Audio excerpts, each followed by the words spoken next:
Мені здається, прийшов час познайомити вас трошки ближче. Отож, ласкаво прошу в Париж. Париж – це не просто столиця Франції, це справжня мекка для гурманів та любителів високої кухні. Це місто, де кожен кулінарний крок – це подорож у світ смаку та вишуканості, починаючи від традиційних бістро до елітних ресторанів з зірками Мішлен. Париж – це столиця моди, футболу, фуагра і романтичних побачень. Місто, де люди вміють насолоджуватись життям і де їжа стоїть чи не на першій сходинці цих насолод.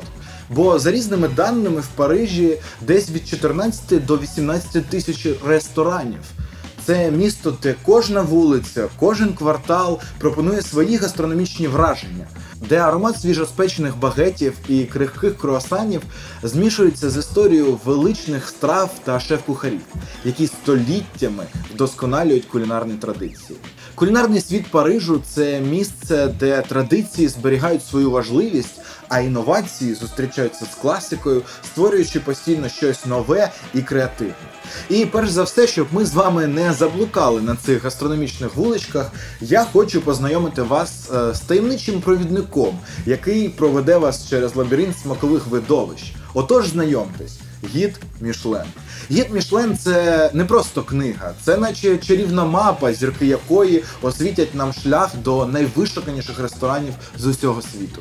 Якщо ви не знали, то компанія Мішлен на початку свого шляху – це просто невеличка гумова фабрика, яка згодом почала виготовляти автомобільні шини.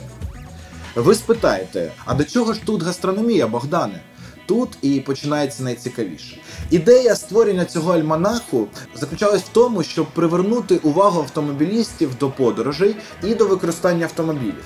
І тим самим стимулювати попит на автомобільні шини Мішлен. Чим більше ви їздите, тим більше вам знадобиться нових шин. Геніально! Перший гід був випущений безкоштовно і містив корисні поради для водіїв, такі як розташування готелів, ресторанів і інші служби. Але згодом невеличка брошура перетворилась у справжній кулінарний гід зі своїм рейтингом, а саме славнозвісні зірки Мішлен. Отож записуйте, що означає кількість зірок. 1 зірка – це гарний ресторан у своїй категорії. Якщо будете в місті, то варто зайти. 2 зірки – це значить, що заради відвідин цього ресторану вам варто відхилитися від маршруту. І 3 зірки – це ресторан такого рівня, заради якого треба побудувати окремий маршрут для його відвідування. Як правило, ціни в таких ресторанах прямо пропорційні кількості зірок, але і якість відповідна. Отож, я пропоную повернутися до Парижу і звернути увагу на одного шеф-кухаря. Знайомтесь, Матіас Марк, шеф-кухар ресторану Субстанс. Молодий, але при цьому досвідчений французький шеф-кухар, який у 2020 році, у 25 років, був визнаним кращим молодим шеф-кухарем світу. Для розуміння, 25 років для кухаря – це дійсно тільки початок шляху. Вже через рік, у 2021-му, Матіас бере участь у відомому кулінарному шоу «Топ-шеф», де отримує визнання не тільки кулінарних експертів, а й популярність серед глядачів. Тут ми чимось схожі з Матіасом, чи не так? Нагорода у вигляді зірки Мішлен теж не забарилась. Його ресторан «Субстанс» отримує першу зірку Мішлен у вересні 2022 року, і саме туди ми сьогодні з вами і відправимось. Взагалі, розташування в центрі для ресторанів такого рівня не обов'язкове, бо люди приходять саме на шеф-кухаря, вони приходять на їжу. Це не те, що просто для туристів, які можуть зайти кожного дня. В ресторан такого рівня треба записуватись за день, може за тиждень або навіть за місяць. Але так повезло для ресторану «Субстанс», що він знаходиться недалеко від Єлісейських полів та Тріумфальної арки. Якщо хто не знав, Єлісейські поля – це не поля, це просто вулиця з дуже крутими магазинами. Отож, нам до ресторану 10 хвилин, давайте вирушати. Якщо хтось думає, що мішленівські ресторани виглядають якось вишукано та помпезно, то ви помиляєтесь.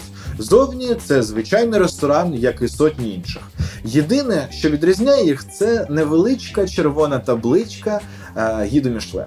На цій табличці зазвичай вказано тільки рік, коли ресторан отримав відзнаку, а що це за відзнака? Зірка, 2 чи просто потрапляння у розширений гід, треба вже уточнювати у персоналу або погуглити. У ресторані Субстанс є 3 види дегустаційних курсів. Імерсивний – це 6 виносів страв, вібраційний – це 8 виносів та субстаційний – це аж 10 виносів. Я обрав золоту середину – курс із 8 страв. Ну от ми на місці, друзі, нас посадили на одній з найкращих місць. Це по факту шеф-тейбл, тому ми можемо бачити всю кухню. Тому я не знаю, я трошки прохав, спілкуватися з шефом, не знаю, може вони це врахували, може в мене обличчя, наче я розумію, що не треба поставити сюди, але впевнений, що тут буде найцікавіший контент. Я взагалі хотів попрохатися на кухню, але тепер мені просто це не треба. Все воно. Отож, перший винос – це сет амюс-буш. Амюс-буш – це така маленька закуска, створена для того, щоб розкрити ваші смакові рецептори перед ознайомленням з основними стравами. До речі, дослівно, з перекладу французькою, амюс-буш перекладається як «розвеселити рот». Отож, перший амюс-буш – це кулька з равликом, тархуном і петрушкою. Вона освіжає за рахунок тархуна і дійсно очищає рот для відчуття нових смаків. Наступним амюс-бушем був чіпс з чимось схожим на майонез, чесником і якимось цитрусовим гелем. Мені, якщо чесно, на смак було дивно. Знаєте, відчуття, наче зробив бутерброд з усім, що було в холодильнику. Третій амюс-буш – це була корзинка з витриманого сиру, французького, комте, васабі та ферментованої сливи. Цей вже мені дуже сподобався за рахунок вишуканості сиру і комбінації сильних смаків. Наступний винос свіжий, тільки випечений, домашній чорний хліб з м'яким маслом. Масло, звісно, теж незвичайне. Воно насичено смаками солодного лимону і зернятками чилі. Взагалі, подача хліба з маслом є майже обов'язковою в французьких ресторанах високого рівня. Саме за якістю виготовлення хліба можна сказати багато про якість самого ресторану. Комбінація смаків, яку запропонував Субстанс, була чудова. Трошки кисленьке, з невеличкою гостринкою масло, гарний запашний хліб, що ще треба в холодний зимовий вечір. До речі, цей винос також не вважається однією з 8 страв дегустаційного курсу. Хліб є бонусом від закладу. Ще з часів Наполеона у Франції прийнятий закон, що вода і хліб у закладах подаються безкоштовно. Адже робота на такій кухні потребує найвищої кваліфікації кухарів. Бо всі твої факапи, всі твої помилки, їх одразу видно гостям. Щось згоріло, він вже це чує на нюх. Щось впало, це і видно, і навіть чутно. Ти повинен працювати максимально чітко, максимально охайно, бо кожен працівник кухні на віду у гостей і під уважним спостереженням моєї камери. Під час зйомки в мені боролися 2 особистості. Перша хотіла вимкнути камеру, щоб не заважати кухарям робити свою справу, бо в будь-якому разі таке шпигунство, воно доставляє деякий дискомфорт. А інша розуміла, що мені треба вам показати все, і що така унікальна можливість випадає не кожен день. Як ви бачите, друга перемогла. Отож, нарешті, перша страва з курсу. Картопляно-сирний мус з ікрою форелі. Ніжність і повітряна консистенція просто вражає. Такі піноподібні стани вони досягаються за допомогою спеціального кулінарного сифону і виводять страву на зовсім інший смаковий рівень. З першого погляду це просто картопля, рідкий сир кункайот та ікра. Але саме за рахунок роботи кухарів це перетворюється на таку хмаринку, яка одразу зникає у вас у роті і хочеться з'їсти ще одну ложку. Дуже ніжно. Дуже ніжно. Другим курсом були устриці, завернуті у дайкон. Дайкон – це хрумка азійська редиска, ну а що такі устриці, я думаю, пояснювати не варто. Люди взагалі діляться на 2 типи – ті, хто їх обожнює, і ті, хто їх виплюнув. До речі, напишіть у коментарях, до якого клану відноситесь саме ви. Я відношусь до виключення, мені вони абсолютно байдужі. Мені подобається їх морська нота, мені окей їх консистенція, але я не дуже розумію такий ажіотаж, створений навколо них. Щодо виконання матіаса, цю страву нам подали прикрашену геранню і доповнений лечо де тігре. Це такий перуанський соус-маринад. який зазвичай додають, наприклад, до сирої риби, там, сівічі і так далі. Внизу тарілки ще була подріблена замаринована цибуля шалот. Загалом мені здалося, що баланс кислоти цієї страви, він трошки порушений. Я розумію, що устриці прийнято подавати з чимось кислим. Це для того, щоб трошки накрити оце відчуття, ніби ти ротом проїхався по одеському узбережжі. Але тут, як на мене, було занадто кисло. І от на сцені з'явився і головний персонаж, сам Матіас Марк приєднався до сервісу. Одне задоволення спостерігати за роботою такого професіонала. І, як на мене, з його появою решта персоналу почала працювати теж трошки жвавіше. Назвемо це мотивуючим прикладом. Третім курсом була фуагра з гливами, прикрашеними настурцією, попкорном з гречки та соусом на основі карі і імбиря. Це поєднання смаків викликало у мене дійсно фантастичний захват. Уявіть, неймовірно ніжна, але водночас гарно підсмажена фуагра, хрумка текстура грибів і не менш хрустка гречка. І в довершенні насичений соус, який залишає яскравий післясмак імбиря. Це от було потрапляння просто у саме серденько. Кожен сматочок, який їж, він наче доповнює один одного. Фантастична робота з смаками і текстурами. Одна з найсмачніших, якщо не найсмачніша страва, яку я куштував за все своє життя. Браво, Матіас Марк! Перед тим, як щось подати гостю, Матіас власноруч куштує заготовку.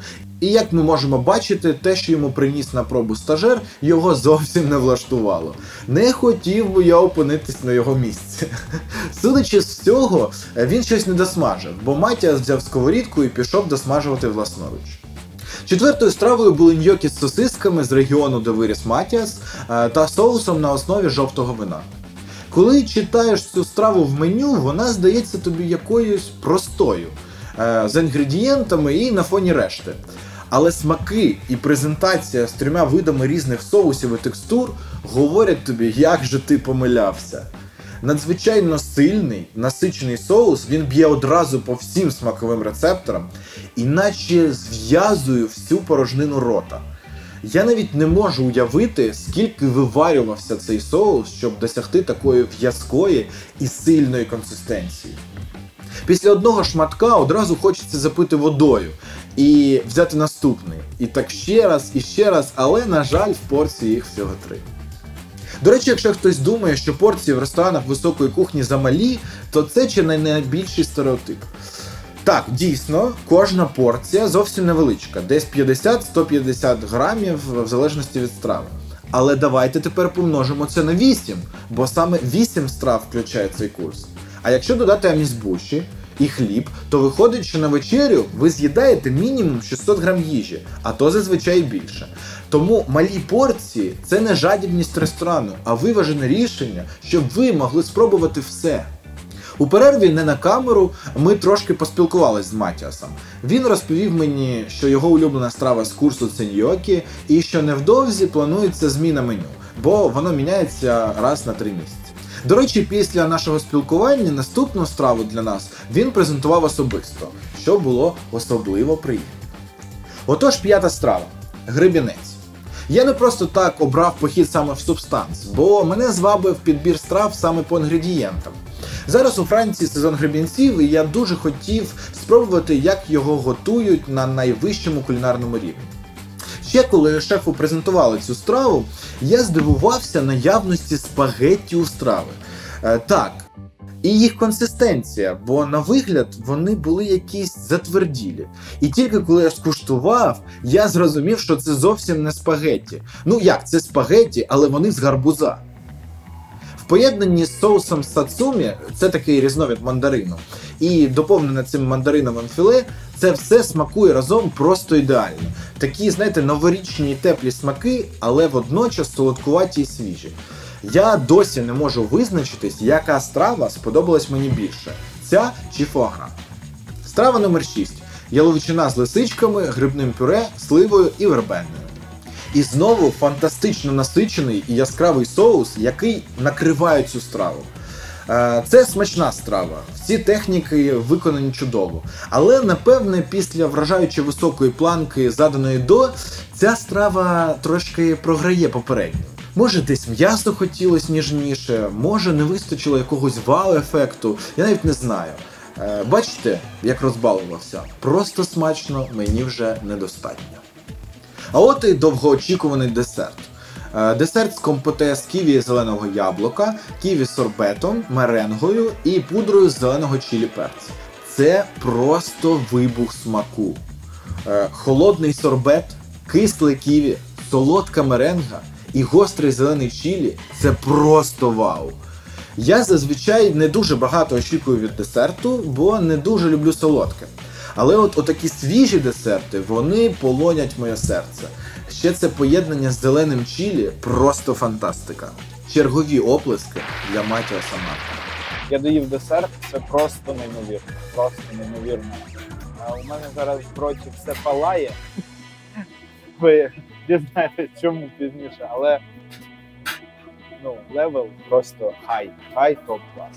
В цей момент ми вже втратили перелік страв, тим паче рахуючи незбуші, плюс масло, плюс хліб, і ми вирішили, що це була яскрава крапка цієї неймовірної вечері. Але як виявилось, що це була лише 7-ма страва, а 8-ю є ще один десерт. Це було айва, ванільне морозиво, карамелізований грецький горіх та буркун. Буркун, якщо що, це така рослина. Це не я, коли починаю вам розказувати про всякі кулінарні процеси. Отож, це ніжний, солодкий, але не занадто десерт з багатством своїх текстур і станів від желе до вибухаючих у роті сфер. До речі, ці сфери були дуже яскраві, скоріш за все, то була настоянка з цього самого буркуну. Загалом, гарне завершення сету. Але, якщо чесно, під час того, як я його їв, я все ще думав про колишній. І як нам було добре разом.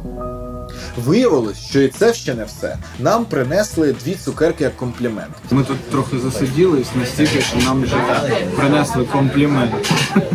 Кухарів, 2 цукерки. Але ми не просто так засиділись. Один з сушефів, з яким я розговорився, сказав, що може ви хочете зайти на кухню. Ми такий, якщо можна. Він такий, почекайте хвилин 5, тож ми чекаємо разом з цукерками.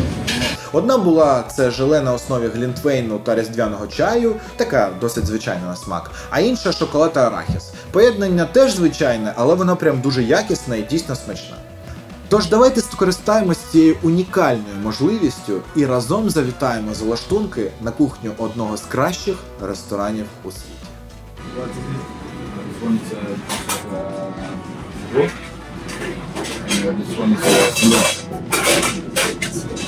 It's for, it's not for that? No, this one is for the last dish, the boat. Yeah. I see some guy here from Ferrari, right? Yeah. It's like Switzerland and Gryffindor. Yeah. And I don't know, is it or not? Le Cordon Bleu more for tourists, Yeah. and Ferrandin more for French. Yeah, you don't see that, in fact. It's interesting. It's interesting. But I see some tourists from there.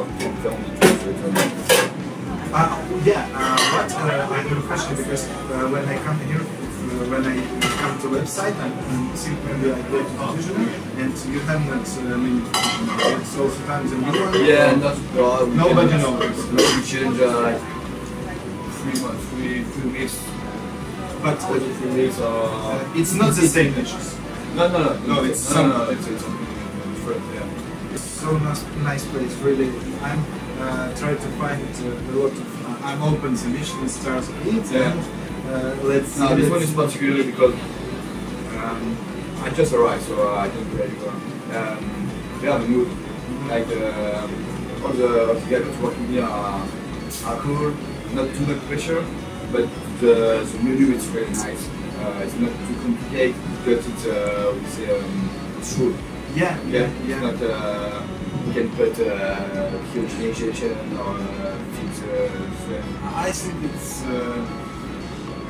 I don't know how to say it's old style. It's kitchen style. Just Yeah. just market. I like this natural organic products. It's local. It's really important. Really, 2 years ago when I just started. I don't understand this. I like some. I don't know. espumas, a lot of molecular pitch. Yeah. It's very interesting for me. Yeah. But when I grow up, when I Sometimes technique is just for technique. It's nice to to do, but No, thank you so much. my pleasure. Appreciate for this. Bye. Thank you, sir. Отож, за цей вражаючий сет ми заплатили 150 євро з людини. Звісно, сума немала, але давайте враховувати всі фактори. По-перше, ресторан знаходиться у Парижі, де середній цінник на страву десь в районі 25 євро. По-друге, ви коштуєте досить унікальні інгредієнти, собівартість яких теж коштує далеко не копійки. Ну і третє, я вважаю найважливіше. До походу в такий заклад варто відноситись як до запрошення на виставу, а не в ресторан. Бо крім їжі, ти отримуєш унікальний досвід від найкращих майстрів своєї справи. Саме таких, як Матіас Марк і його вражаючий ресторан «Субстанц».